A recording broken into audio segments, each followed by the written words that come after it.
am thrilled as a poet, as a writer, to be in the presence of this fabulous woman who is also a poet and a writer, and an all-around adorable I can't. young You're going to woman. make me turn my camera I on want you to put your hands videotape. together for some of the real deal, the real truth, the real words that come from Mara. Up in here.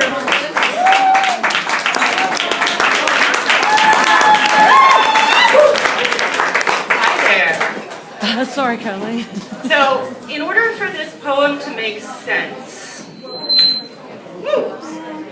I need a little less feedback. I'm wondering if anybody in the audience could tell us anything about Schrodinger's cat. Anybody here know about Schrodinger's cat or Schrodinger's? No? Anyone? Yeah, well, that's cheating. No, I want if anybody else raised their hand, Anne raised her hand. Anne raised her hand. So could you say it loudly so everyone can hear? Because you need to understand this in order for this parts of this to make sense. Is this the researcher that did the study of food and cats? Okay, different cat. Yes. No, it is not the law that you throw them up and they fall on their feet every time. Schrodinger's cat is the theory that if you have a cat in a box, you have no way of knowing if the cat is dead or alive until you open the box. Right. So the cat is existing. If the cat is in the box, you have no way of knowing if the cat is alive or dead because it's in a liminal state. It is not being witnessed. And it's physics, which is a little over my head, but it's a pretty common concept, and Schrodinger's cat is referred to in this poem, so I just wanted to give you guys a frame of reference. This is called Rinse the Breadcrumbs from Your Hands and Go Back to the Cottage. And it opens with an epigraph by Mike Buchan. I tell you that everything has already been written. So what's the point? The point is the tip of the pencil, that's all. The sharpened dagger, the ambition assassinating humility. The point is the song sung under the canopy 2 nights ago about the revolution that could sit beside Bob Dylan in the Oxford Dictionary of American Poetry. The point is that I don't even know what a cottage looks like. A cabin? A gingerbread house? Cheese? There's no point. There's only random capitalization trying to behave according to italic standards. This morning, I woke early. Not really. I woke before 8 a.m., which was good enough since last night the concept of sleep ratcheted up the apocalypse so much that I couldn't remember the other words. The imminent now. Let's all revel in the revelation. Let's reveal the redeeming qualities of redemption, or simply call it deliverance, release, liberation, emancipation. Let's refer to it as recovery.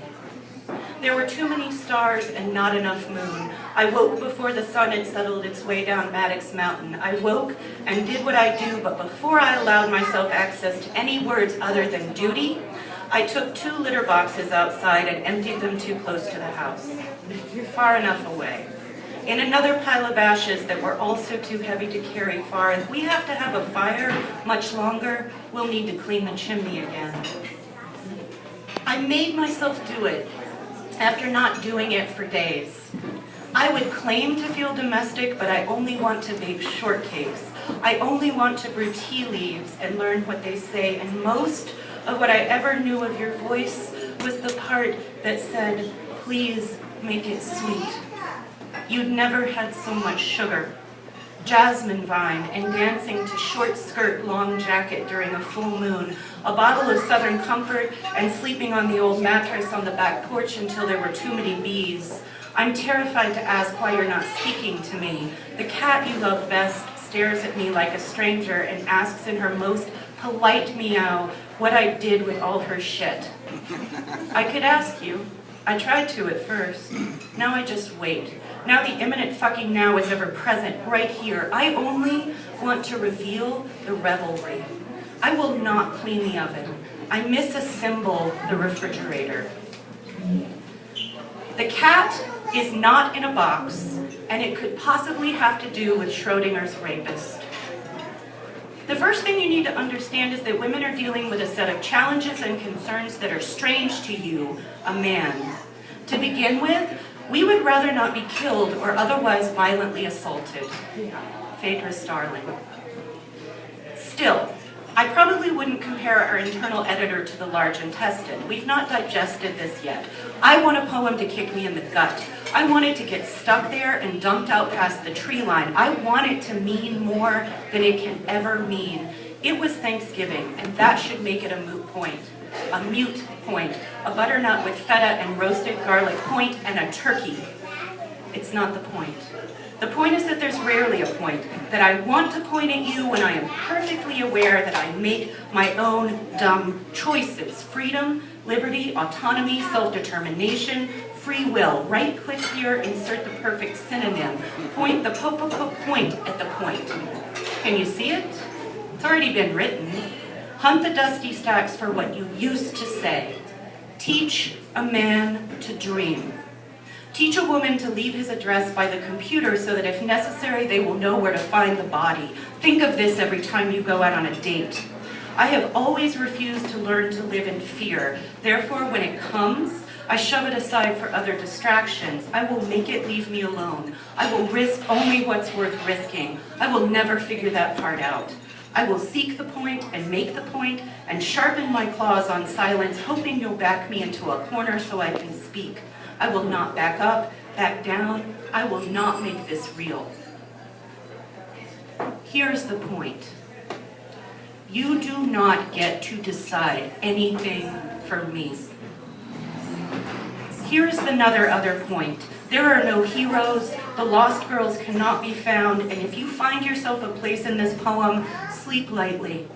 There are a few damp mattresses left out in heavy dew, and from here on out we might not see more snow. But April, as they say, is cruel and clumsy, cleaning ovens for a living and lingering deeply in the limitless editorial decisions of the egomaniacal 5-year-old with a God complex. I would suspect that you envy my ovaries, and you should. I will not make decisions with your best interests in mind anymore, not until I figure out who's written about mine, and I would suspect, Schrodinger, that it isn't you. Thank you.